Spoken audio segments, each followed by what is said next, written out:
श्री सच्चिदानंद सद्गुरु साईनाथ महाराज की जय. सद्गुरु भरद्वाज महाराज की जय. Shri Sai sachharitra chapter 47 Baba's reminiscences. Story of Veerabhadrappa and Channabasappa, snake and frog. The last chapter described Baba's reminiscences about two goats. This chapter describes more such reminiscences and relates the story of Veerabhadrappa and Channabasappa. Preliminary. Blessed is the face of Sai. If we cast a glance at him for a moment, he destroys the sorrow of many past births and confers great bliss on us. And if he looks at us with grace, our bondage of karma is immediately snapped away and we are led to happiness. The river Ganges washes away the dirt and sins of all people who go to her for a bath, but she intently longs for the saints to come to her and bless her with the touch of their feet and remove all the filths accumulated in her. She knows for certain that this can only be removed by the holy feet of the saints. Sai is the crest jewel of the saints, and now hear from him the following purifying story. The snake and the frog. Sai Baba said, one morning after taking my breakfast, I strolled along till I came to a small river bank. As I was tired, I rested there, washed my hands and feet, and had a bath, and felt refreshed. There was a footpath and a cart track sheltered by shady trees. The breeze was also blowing gently.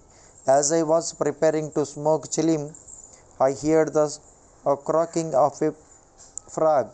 I was striking the flint and lighting the fire when a traveler turned up, sat by my side, bowed down to me, and politely invited me to his house for meals and rest. I lit up the pipe and handed it over to me. The croaking was heard again, and he wanted to know what it was. I told him that a frog was in trouble and was tasting the bitter fruit of its own karma. We have to reap now the fruit of what we sow in our past life, and there is no use crying about it now. Then he smoked and handed over the pipe to me and said that he would go there in person to see for himself. I told him that a frog was caught by a big snake and was crying. Both were very wicked in their past life and were now reaping the fruit of their past actions in the present bodies. He went and found that a huge black serpent was holding a big frog in its mouth. He returned to me and said that in about 10 or 12 minutes the frog would be eaten up by the snake. I said, no, this can't be. I am its father or protector, and I am here now. How shall I allow the snake to eat it up? Am I here for nothing? Just to see how I realize it. After smoking again, I walked up to the place. He was afraid and asked me not to proceed further, as the snake might attack us. Not minding him, I went ahead and addressed the creatures thus, O Veerabhadrappa, has not your enemy Basappa yet repented? Though he has been born as a frog, and you too, though born as a serpent, still hold bitter enmity against him? Be ashamed of yourself, give up your hatred now, and rest in peace. On hearing these words, the snake left the frog quickly and dived into the river and disappeared. The frog also jumped away and hid itself in the bushes. The traveler was much surprised. He said that he would not understand how the snake dropped the frog and disappeared on hearing the words. Who was Veerabhadrappa and who was Basappa, and what was the cause of their enmity? I returned with him to the foot of the tree, and after sharing again a few puffs of smoke with him, I explained the whole mystery to him as follows. There was an ancient a holy place is sanctified by a temple of Mahadev about 4 or 5 miles from my place. The temple was old and dilapidated. The residents of the place collected funds for its repairs.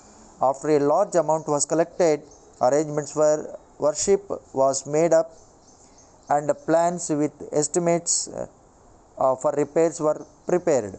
A rich local man was appointed the treasurer and the whole work was entrusted to him. He was to keep regular accounts and be honest in all his dealings. He was a first class miser and spent very little for the repairs, which consequently made very little progress. He spent all the funds, swallowed some amounts himself, and spent nothing from his pocket. He had a sweet tongue and was very clever in offering plausible explanations regarding the poor and tardy progress of the work. The people again went to him and said that unless he lent his helping hand and tried his best, the work would not be complete. They requested him to work out the scheme and again collected subscriptions and sent the amount to him. He received it but sat as quiet as before without making any progress. After some days, God Mahadev appeared in his wife's dream and said to her, "You get up, build the dome of the temple. I will give you 100-fold of what you spend." She told this vision to her husband. He was afraid that it would involve him in expenses and therefore laughed it off, saying that it was a mere dream, a thing not to be relieved and acted upon. Or else, why did not God appear to him in the dream and tell him about it? Was he far off from her? This looks like a bad dream, having its object in the creation of ill feeling between husband and wife. She had to remain quiet. God does not like big subscriptions and donations collected against the wishes of the donors, but he likes ever trifling amounts given with love, devotion, and gratitude. Some days after, God again appeared in her dream and said, "Do not bother yourself about your husband and the collections with him. Don't press him to spend any money for the temple. What I want is bhava and devotion. So give, if you like, anything of your own." She consulted her husband about this vision and decided to give God her ornaments given by her father. The miser felt disconcerted and decided to cheat even God in this item. He undervalued the ornaments at 1,000 rupees and bought them himself, and in lieu of the amount gave a barren field to God as endowment or security. The wife agreed to this. The field or land was not his own. It belonged to one poor woman named Dubaki, who mortgaged it to him for 200 rupees. She was not able to redeem it for long. So the cunning miser cheated all, his wife, Dubaki, and even God. The land was sterile, uncultivated, and worth nothing, and yielded nothing, even in the best season. Thus ended this transaction, and the land was given in the possession of the poor priest, who was pleased with the endowment. Some time later, strange things happened. There was a terrific storm and a heavy downpour. Lightning struck the house of the miser, when he and his wife both died. Dubaki also breathed her last. In the next life, The rich Mysore was born at Madura in a Brahmin family and was named Veerabhadrappa. His devout wife was born as the daughter of the priest of the temple and was named Gauri. The woman Dubaki was born as a male in the family of the Gurau of the temple and was named Chennabasappa. The priest was a friend of mine. He often came to me, chatted and smoked with me. His daughter Gauri was also devoted to me. She was growing fast and her father was seeking a good husband for her. I told him not to worry about this, as the bridegroom himself would come seeking her. Then there came a poor boy named Veerabhadrappa, wandering and begging his bread to the priest's house. With my consent, Gauri was given in marriage to him. He was also devoted to me initially, as I recommended his marriage with Gauri, but later became miser. Even in this new life, he was hankering after money and asked me to help him to get it, as he was leading a married man's life. Strange things happened. There was a sudden rise in prices. By Gauri's good luck, there was a great demand for land, and the land was sold for 1 lakh of rupees, 100 times the worth of her ornaments. Half the amount was paid in cash, and the remaining was to be paid in 25 installments of 2000 rupees each. All agreed to this transaction, but began to quarrel over the money. They came to me for consultation.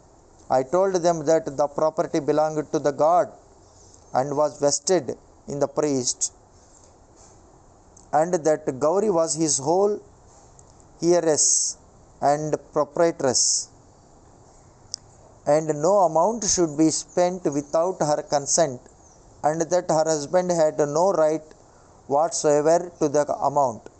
On hearing my opinion, Veerabhadrappa was annoyed with me and said that I wanted to establish Gauri's calm and embezzle her property. On hearing these words, I remembered God and kept quiet. Veerabhadrappa scolded his wife Gauri, and she came to me at noon and requested me not to mind the words of others and not to discard her, as she was my daughter. As she thus sought my protection, I gave her a pledge that I would cross 7 seas to help her. Then that night Gauri had a vision. Mahadev appeared in her dream and said, "The whole money is yours. Do not give anything to anybody. Spend some amount for temple purposes in consultation with Chennabasappa, and if you want to use it for some other purpose, consult Baba in the masjid."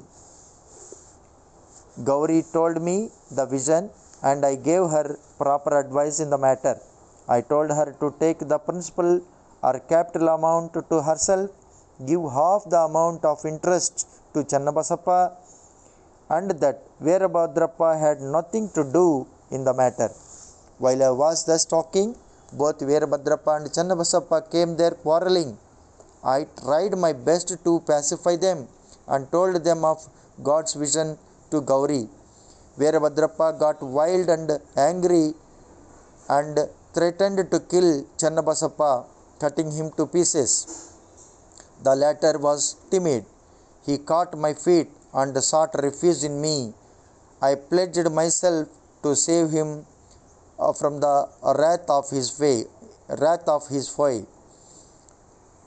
Then, after some time, Veerabhadrappa died and was born as a snake, and Chennabasappa died and was born as a frog. On hearing the croaking of Chennabasappa and remembering my pledge, I came here, saved him, and kept my word. God runs to his devotees for help in times of danger. He saved Channabasappa by sending me here. All this is God's Leela or sport. The moral.